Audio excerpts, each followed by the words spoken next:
Hello students, welcome to Biozone.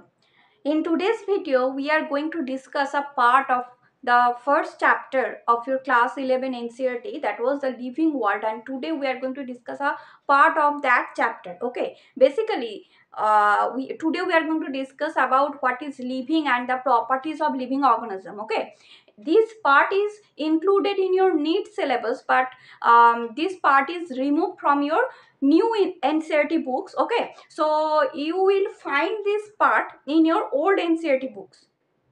Okay, so as this chapter is included in your NEET syllabus, so today we are going to discuss this part. Okay, so let's get started.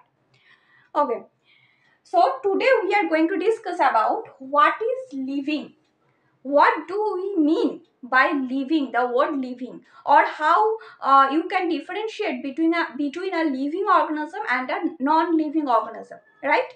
So when we try to differentiate between a living organism and a non-living organism, we basically try to find out some distinctive feature, right? We try to find out some distinctive features, and on the basis of that feature, on the basis of the presence or absence of that feature, we basically denote a organism that it is a living and denote another organism that it is not non-living, correct? Okay, so what are those distinctive feature, or what are the properties that we find in an organism, and on the if that property present in an organism, we call them as a living. So what are those properties?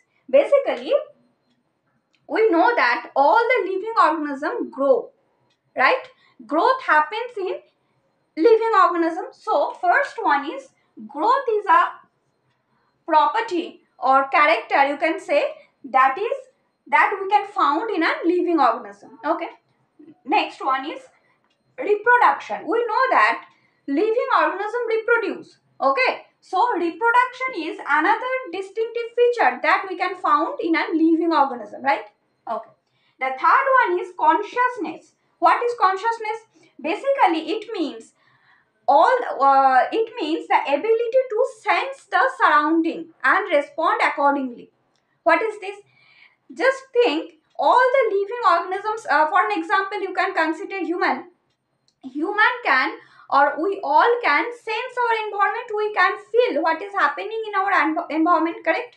And we can respond accordingly. For an example, if we touch a hot object, we feel hot, correct? And immediately, basically this is sense, we can sense the environment that we are touching something hot, we are touching some hot object. Okay, so this is sense, that means we can sense our environment, and as a response, we remove our hand, we move our hand from that object, correct? So basically this is the response. So this is consciousness, and in case of living organism we can find this feature, correct? Okay, and the fourth one is metabolism. What is metabolism? Metabolism means various cellular reactions that are happening in a body of a living organism. Basically, when an organism is living, continuously various cellular reactions are happening in the body of that organism. If an organism is living, metabolism must be there. Some cellular reaction must be going on there. Okay, basically metabolism means sum total of various cellular reaction that are happening in the body. Okay, and this is a very important feature of living organism. Okay, and the next one is cellular organization. We all know that cell is the structural and functional unit of living organism, right? That means if an organism is living, or when we can call an organism living only when there must be presence of a cell. It may be one cell, it may be single cell, or it may be multiple cell, but presence of cell is must. If we have to consider an organism living, so in that case presence of cell must be there, correct? So these are some properties, you can say, and on the basis of this property we can differentiate between a living organism and non-living organism, and if we find this property in an organism, we can call them that it is a living organism, correct? So today we are going to discuss the we are going to discuss about growth. We are going to discuss about growth in detail. Okay. So what is growth? See, these is the twin characteristics of growth. Okay, these are the twin, you can say twin character or twin feature of growth. Okay, you have to memorize these two thing as a definition of growth. Okay, growth means we all know that the first one, it is we all know this thing. See, increase in body mass means we know that when growth happens, body mass increases. Correct? So when body mass is increasing, we can tell that growth is happening. Okay. The second one is increase in number of individual. This means if we find that number of individual is increasing, we can call that situation as a growth also. Okay. We will understand this with an example. Okay, so it will be clear for you. For now, just remember, increase in body mass and increase in number of individual. In both these cases, we consider that growth is happening. Okay, we know that we have unicellular organism, the organism that have only one cell, and we have multicellular organism. That means organism that are made up of multiple cells, right? In case of multicellular organism, for an example, you can say animals, plants, higher animal, higher plants. In case of human, we are multicellular organism, and higher plants, these are also multicellular organism. So in case of higher animal and higher plants, or you can say in case of multicellular organism, growth happens by cell division. That means growth happens, growth happens by cell division. That means, what is cell division? Cell division means formation of two daughter cells. Cell division basically means formation of two daughter cell from a parent cell. Suppose this is the parent cell and these two are daughter cells. Okay, these two are daughter cells, and formation of two daughter cell from a parent cell, we call this cell division. Okay, so growth happens in case of multicellular organism. Growth happens, that means increase in body mass happens by the process cell division. Okay, now in case of plants, you may notice that in case of plants, growth happen in case of plants throughout their lifespan. That means we can say, in case of plant, if we consider a plant, we can find, see, in case of plants, growth happens throughout their lifespan. Okay, growth happens throughout their lifespan. But in case of, for an example, you can say, if you measure the height of any plant, suppose you can find that the height of a plant is 50 centimeter, such as 50 centimeter. Okay, after 1 year, you can find that the height of the plant is 51 centimeter. That means this is growing, and this growth, this increase in height, you can find throughout the lifespan of that plant. Okay, throughout the lifespan of that plant, you can find that the plant is increasing in its height, and the plant is increasing in its girth also, in its girth. Okay, so you can find the growth in case of plant that is happening throughout their lifespan. But in case of animals, you can find that growth happens up to a certain age. Okay, growth happens up to a certain age. For an example, you all know that in case of human, we increase in our height up to a certain age. Correct? If my age is suppose 40 years, my height is not increasing. Correct? Increase in height happens in case of animals, or you can say in case of humans, up to age of 18 or 20. Correct? So from that we can say that animals can grow up to a certain age. But cell division, in case of animals, you can find that cell division is happening throughout the lifespan of an animal.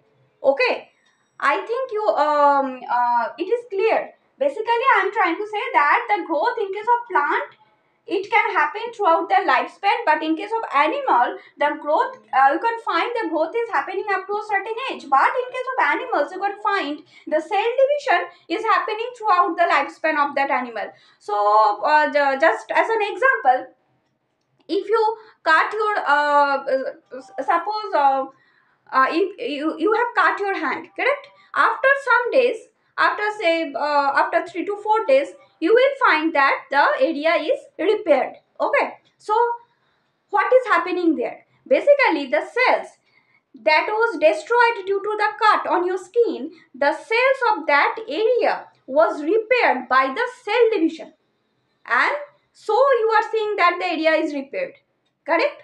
That means the cell division in case of animal, it can happen throughout their life. Okay, now moving to the unicellular organism.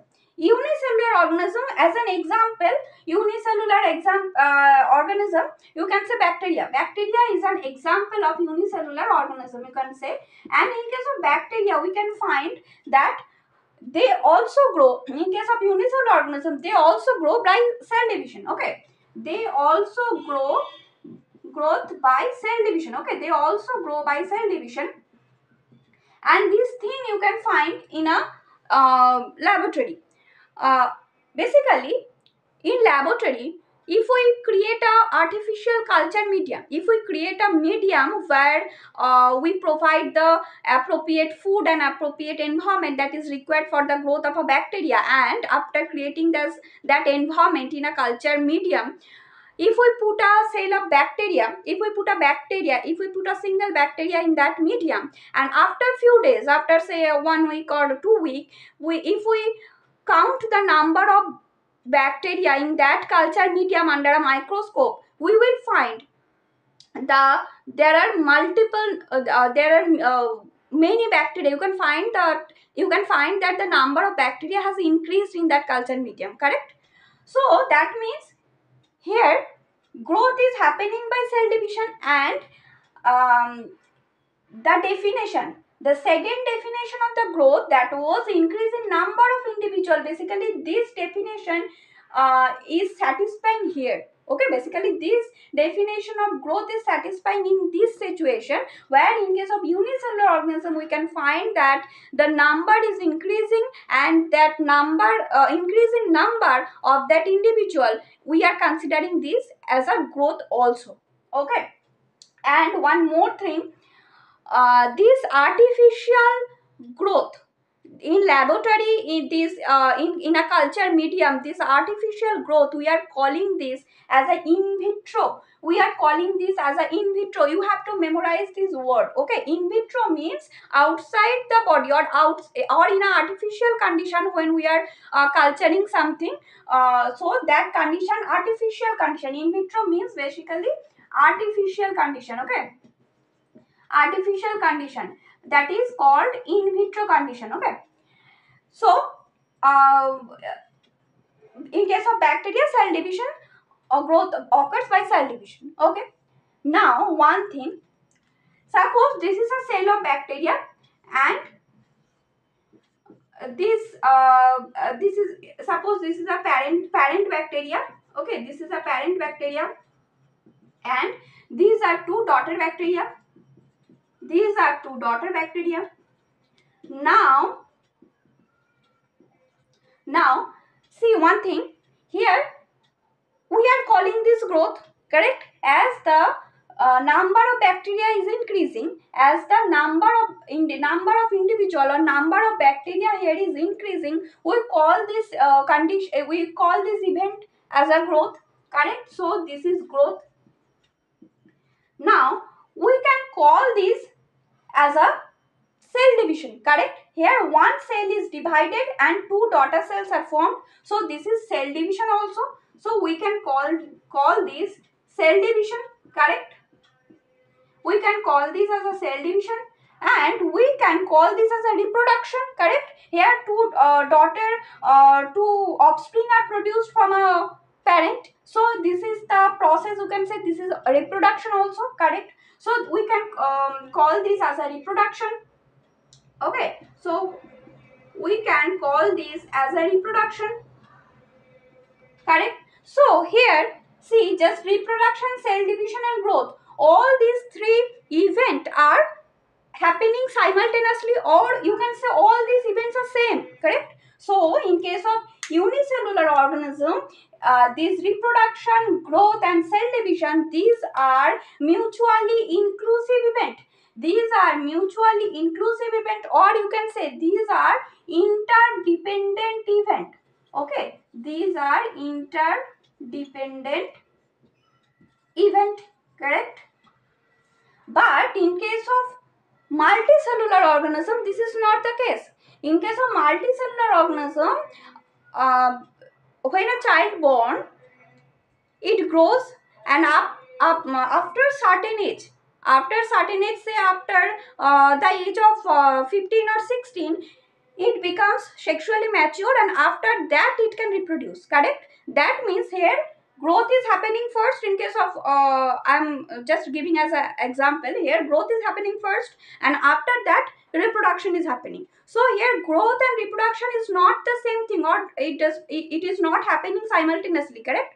So in case of multicellular organism, or in case of higher animals and plants, basically the growth and the reproduction and cell division also, basically when you got a cut, when you get a cut on your skin, cell division occurs and the area is repaired, correct? But this is not the growth, this is not the growth, and this is not the reproduction also, correct? So in case of higher animals and higher plants, growth, reproduction and cell division is basically mutually exclusive event. That means these are separate event. Okay, that means these are separate events. Okay, but or these are independent event. Okay, these are interdependent event, and this is independent event. These are independent event. Okay, so I hope this is clear. Now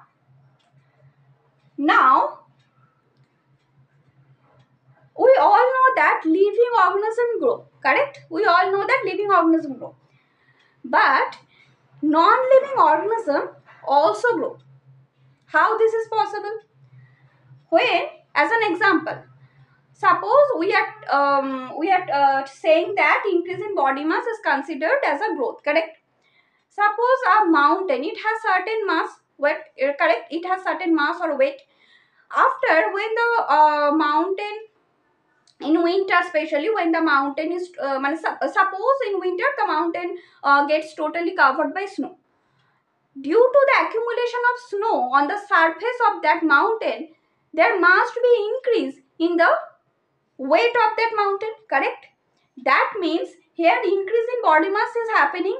So as per this definition, increase in body mass, we can call this as a growth also. That means non-living organisms can show growth, correct? But here we have to consider one thing, that is, in case of non-living organism, growth happens from outside due to the accumulation of something on the surface. Growth is happening or increase in body mass happening. But in case of living organism, growth happens from inside, correct? This is the difference. But you can say non-living organism also grow, correct? Now you have to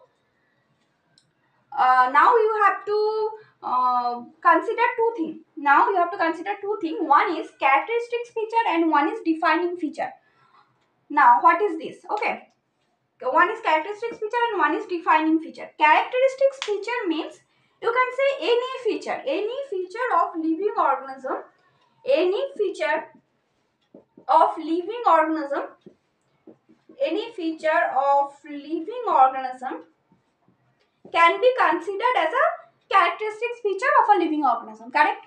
What is defining feature? Defining feature means such feature that should be present in all the living organism. That should be present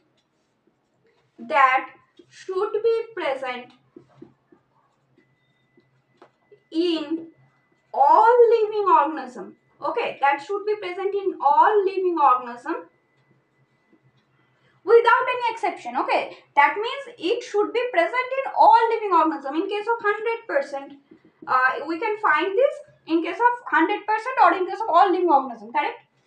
And it should not be present in any non-living organism, okay? And it should not be